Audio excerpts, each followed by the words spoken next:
အောင်ဒီကကနေထားတယ်ကောင်းတိုက်တယ်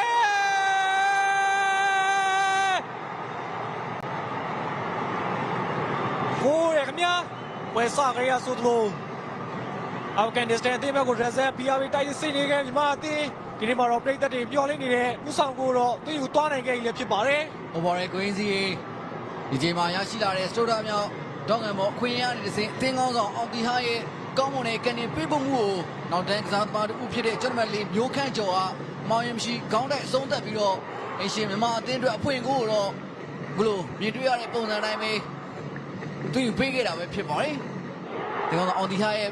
ကနေပေးပုံမှုကလည်းတော်လေးကိုတိကျခဲ့သလိုအဆုံးသက်ခဲ့တဲ့မျိုးခန့်ကျော်ကလည်းအမောင်ရင်လုံးဝမရှိခဲ့တာပဲဖြစ်ပါတယ်။ဟုတ်ပါတယ်ခင်ဗျာဖွင့်ဒီချိန်မှာတော့မျိုးခန့်ကျော်ရဲ့ခေါင်းတိုက်ချက်ကိုအာဖဂန်နစ္စတန်တင်းရဲ့ကိုသမားမူစတာဖာလုံးဝဟန်နာနိုင်ခြင်းမရှိဘဲနဲ့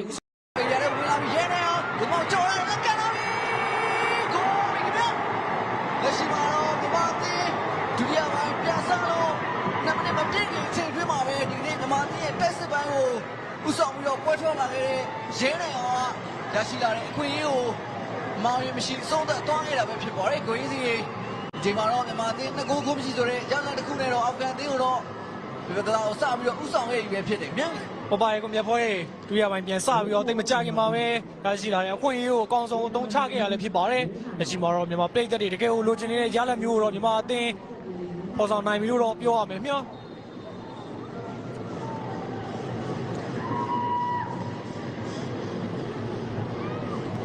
စောပိုင်းရဒုတိယမြောက်ဦးဆောင်ကိုရရှိခဲ့တဲ့အခိုက်အတန့်ကိုပြန်လည်ပြသနေခဲ့ရလည်းဖြစ်ပါတယ်။ကွင်းလေကချန်လန်တင်ရဲ့ကွက်မြင်ဖေးဖို့မှုကိုတက်စပါမှာရှိနေခဲ့တဲ့ရဲနိုင်အောင်အာဖဂန်အသင်းရဲ့ဂိုဒမာမူစတာဖာအိုဘာတင်အောင်ပဲကြာသေးတယ်မြတ်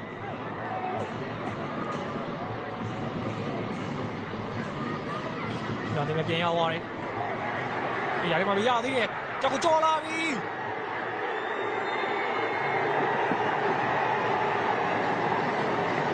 အော်စရာကောင်းတော့တဲ့အချိန်လေးတရက်ပဲဖြစ်ပါတယ်မြာဒီမှာ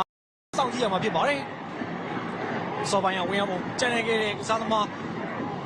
အာဖဂန်နစ္စတန်ရဲ့ကိုသမားတော့ကွင်းလယ်ထဲကနေဝါကပြားပြတ်ပြီးတော့သတိပေးထားခဲ့ရလည်းဖြစ်ပါတယ်လက်ရှိအချိန်မှာတော့ဒီပွဲစဉ်ရဲ့အဝါကပြားနှစ်ခုကိုတော့အာဖဂန်နစ္စတန်ရဲ့ကစားသမားတွေကပဲပြတ်ထားခြင်းခံခဲ့ရလည်းဖြစ်ပါတယ်လက်ရှိရရှိလာတဲ့ခွင့်ရကိုတော့စိုင်းမြမင်းကိုယ်တိုင်ပဲကန်သွင်းဆုံးသက်မှာလည်းဖြစ်ပါတယ်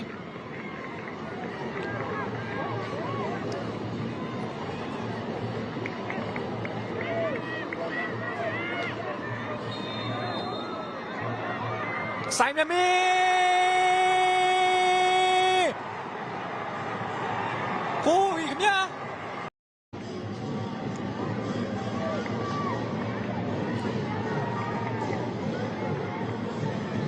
အာရှိလာတဲ့ပနတီပြည့်တယ်မောလေသူကိုယ်တိုင်ဖန်တီးခဲ့ပြီးတော့အာရှိလာတဲ့ပနတီအခွင့်အရေးကိုလည်းအမောင်းကြီးမရှိဘဲနဲ့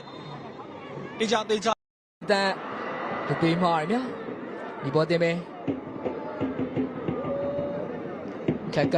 လည်းပြန်တွေ့တော့တယ်ဘရာရှက်ဒီဘန်ကာကီဒီဘောတင်ပဲဒီဘန်ကာကီ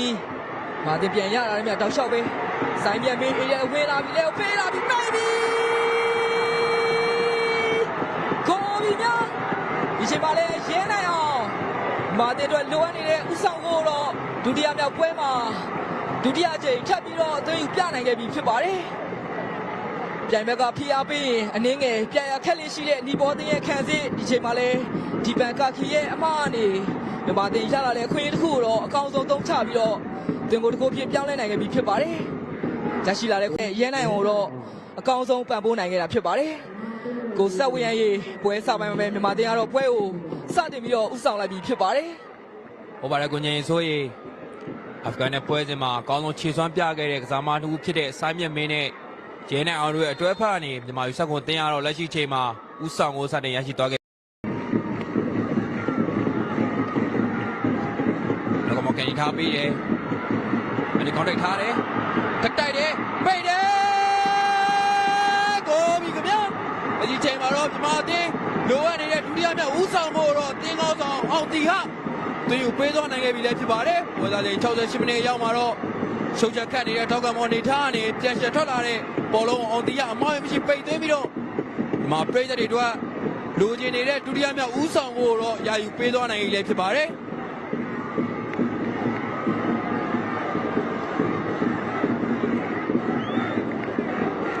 ီမှာပွဲစဉ်မှာလည်းထောက်ကမောကနေမျိုးခန့်ကျော်ရဲ့ဦးဆောင်ကိုဖန်တီးပေးခဲ့တဲ့အောင်တီဟာဒီနေ့ပွဲစဉ်မှာလည်းထောက်ကမောကနေပဲကြားလာတဲ့အခွင့်အရေးကိုကောင်းမွန်စွာဆုံးသက်ပြီးတော့မြန်မာအသင်းအတွက်ဒုတိယမြောက်ဦးဆောင်ကိုအောင်တီဟာသူယူပေးသွားခဲ့ရလည်းဖြစ်ပါတယ်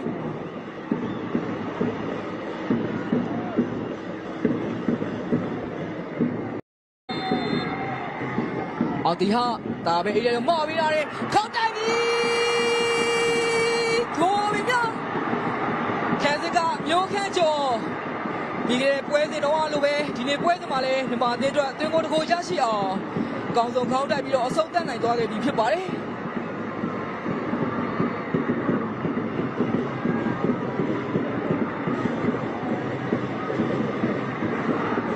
တင်ကောင်းဆောင်အောင်တီဟာရဲ့ဖန်တီးပေးဖို့မှုကနေအေရီယာထဲမှာအောင်တီဟာလုံးဝအချိန်သားကိုက်ပြေးထွက်ပြီးတော့အပိုင်ထောင်းတက်ပြီးတော့အဆုံးသတ်ခဲ့တာဖြစ်ပါတယ်ဒီချိန်မှာလည်းတင်ကောင်းဆောင်အောင်တီဟာရဲ့ပေးဖို့မှုကအတော်လေးကောင်းမွန်ခဲ့ပြီးတော့မျိုးခန့်ကျော်ရဲ့ခေါင်းတိုက်ချက်ကလည်းလုံးဝအပြေးမှန်မှန်နဲ့ပြန်မတင်ရဲ့ကိုသမားဖိုးဟာတော့ဘလုံးမတက်နိုင်ပဲနောက်ထပ်သွင်းကိုတကူတော့ထပ်ပြီးတော့ခွင့်ပြုခဲ့ရဖြစ်ပါတယ်ကိုဆက်ဝရန်ရေမာတင်ရဲ့သွင်းကိုတွေကတော့လုံးဝရက်တက်ခြင်းမရှိသေးရှိတဲ့မာကြီးဆက်ခွန်တင်ဒီနေ့ပွဲစဉ်မှာတော့သူတို့ရဲ့တိုက်စစ်ဆင်မှုတွေကပွဲချိန်နှောင်းပိုင်းထိပို့ပြီးတော့ခိုးပြန်ပြီများတော်တော်လေးလှပတဲ့အသွင်ကိုလို့ဆိုရမှာဖြစ်ပါတယ်ကျွန်တော်ပြောလို့မဆုံးရင်တင်ထားမှာပဲမာသေးရဲ့တိုက်စစ်ကလုံးဝမရက်တက်မင်းနဲ့နောက်ထပ်သွင်းကိုတစ်ခုတော့ထပ်ပြီးတော့ပိုင်ဆိုင်သွားခဲ့ပြီဖြစ်ပါတယ်ဒီသွင်းကိုကမာသေးရဲ့ပြိတ္တတွေတော့အတော်လေးအားရကျဉ်းဖို့ကောင်းတဲ့လှပတဲ့သွင်းကိုတစ်ခုဖြစ်တော့ရှိနေခဲ့တာဖြစ်ပါတယ်ပြန်မတင်ရဲ့ခံစစ်ကစားမတွေ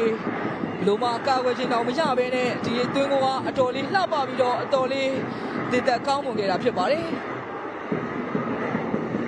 ဒီသွင်းကိုဘယ်လောက်ထိလှပလဲရုပ်တံနှေးပြခွင့်တွေမှာကျွန်တော်ပြန်ပြီးတော့ကြည့်ရှုရမှာလည်းဖြစ်ပါတယ်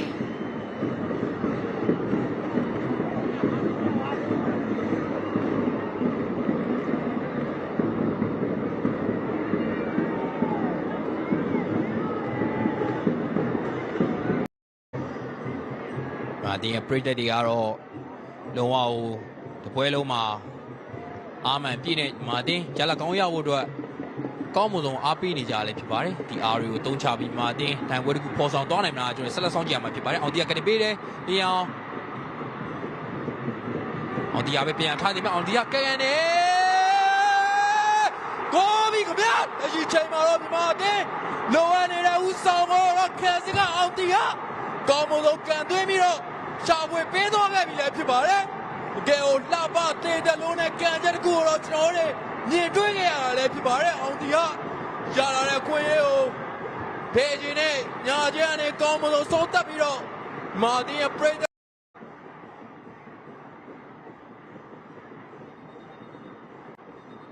ကဲကိုလှပတေးတလုံးနဲ့သွင်းကိုတကိုးပါပဲခင်ဗျာ။အောင်တီဟာတင်းကောင်းဆောင်ပြီးပြီပဲတောင်းဝင်ကျေးသွားနဲ့ဒီမှာတင်းတော့တင်းကိုတကိုတော့လက်ရှိချိန်မှာဒူဘိုင်ဘယ်လိုပေးထားလဲဒီမှာတင်းမဲလင်းအောင်ပြရတယ်ဘယ်လိုပေးထားလဲကောင်းတိုင်းလေကိုပြန်ပြီခင်ဗျာအကြီးချိန်မှာတော့ဒီမှာတင်းဒုတိယမြောက်ဦးဆောင်ဖို့ယာယူသွားနိုင်ခဲ့ပြီလေဖြစ်ပါတယ်တိုက်စစ်ကညီညီတန်းရလာတဲ့ခွင့်ရေးကိုကောင်းမဆုံးကောင်းတိုင်းဆုံးသက်ပြီးတော့ဒီမှာတင်းတော့ဒုတိယမြောက်ဦးဆောင်ဖို့ရှာဖွေပေးသွားနိုင်ခဲ့ရလဲဖြစ်ပါတယ်လင်းအောင်ရဲ့ဖန်တီးပေးဖို့ကိုညီညီတက်ဒီမှာဝင်ပြီးဆုံးတက်ပြီးတော့ဒီမှာတင်းတော့ဒုတိယမြောက်ဦးဆောင်ကိုရာယူသွားနိုင်ကြတာပဲဖြစ်ပါတယ်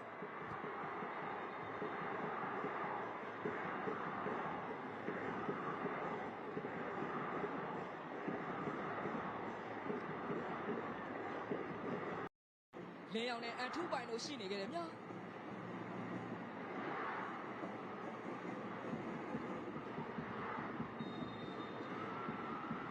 အန်ထူးပိုင်ပြန်ပြီးတော့အေးရကြားရကောင်းတိုင်းပြီကိုဗီများကိုင်းဒီရဲ့ကျွန်တော်ပြောခဲ့လို့ပဲဒီလိုအခွင့်အရေးတွေရရင်ကောင်းကောင်းကြီးအဆုံးသတ်တဲ့မြန်မာယူဆပေါ်နေဒီချိန်မှာလည်းသွင်းဖို့တကူထပ်ပြီးတော့သွင်းပြခဲ့ပြီဖြစ်ပါတယ်။ဟိုဘိုင်ကိုဆိုရင်ကျွန်တော်စောပိုင်းတင်ဆက်ခဲ့လို့ပဲအနီအများခိုက်တဲ့အနေနဲ့ဒီမှာအတင်း ပုံစံနဲ့အတူ19နှစ်ကြာဝေးကွာနေတဲ့အာရှခီးကိုခရီးဆက်ဖို့အတွက်အတော်လေးယုံကြည်မှုပြင်းထန်နေတဲ့ပုံရိပ်မှာတော့ရှိနေကြတာဖြစ်ပါတယ် ဒီလိုအဝယ်ခံမှုမျိုးတော့မြန်မာပြည်သက်တွေနဲ့အတူမြန်မာအသင်းသားတွေလည်းမခံစားရကြပြီဖြစ်တဲ့အတွက်ကြောင့်ဒီအတွင်းကိုတင်ပြီးချိန်မှာတော့မြန်မာပြည်သက်တွေဟာတကယ်ကိုပဲပောက်ကွဲဆန်တော့ကျွန်တော်တွေမြင်တွေ့ကြားတွေ့ခဲ့ရတယ်ဖြစ်ပါတယ် ဟုတ်ပါတယ်သူတို့ကအနာဂတ်မှာသေချာပေါက်အားကိုးရမယ့်ကစားသမားတွေဖြစ်ကြောင်းကိုဒီကနေ့မှာ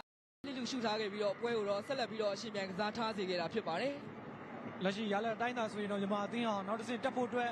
အခွင့်အရေးကသူတို့ရဲ့လက်ထဲမှာပဲရှိနေခဲ့ရတယ်ဖြစ်ပါတယ်ဒါကြောင့်မလို့မြန်မာအသင်းဒီရလက်ကို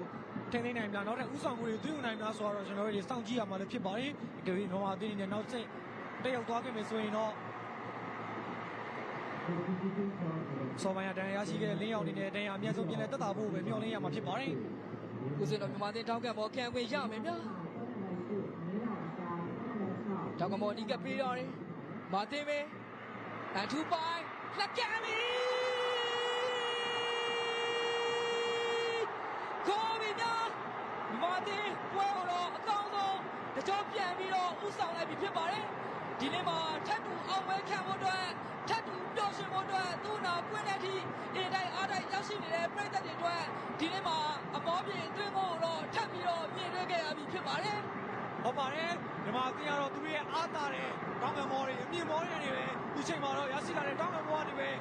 ဥဆောင်ကိုတက်မဲ့သိယူသွားနိုင်ခဲ့ပြီလည်းဖြစ်ပါတယ်မြန်မာအသင်းကသူတို့အနေနဲ့တကယ်အားသာတဲ့အနေထားအနေသုံးချနိုင်တဲ့အသင်းဖြစ်လေရက်တည်နေခဲ့ရဖြစ်လို့ဒီနေ့ပွဲစဉ်မှာတော့စီရီယာအသင်းကိုဥဆောင်ကိုတွေ့ယူပြီးတော့ထပ်မဲ့အကောင်းဆုံးပုံစံနဲ့ပဲဥဆောင်သွားနိုင်ခဲ့ပြီလည်းဖြစ်ပါတယ်ဒီချိန်မှာမြေတွေးပုံမြေတွေနေထားရတော့မြန်မာအသင်းရဲ့အသင်းကောင်းဆောင်အောင်ဒီဟာရဲ့ပါနေမှုကိုလည်းမြင်တွေ့ခဲ့ရတယ်ဖြစ်ပါတယ်ဒါကြောင့်လို့မြန်မာအသင်းကဒီနေ့မှာတော့စီရီယာအသင်းကိုတကိုးနဲ့ဆက်လက်ပြီးတော့ဥဆောင်ထားနေစေ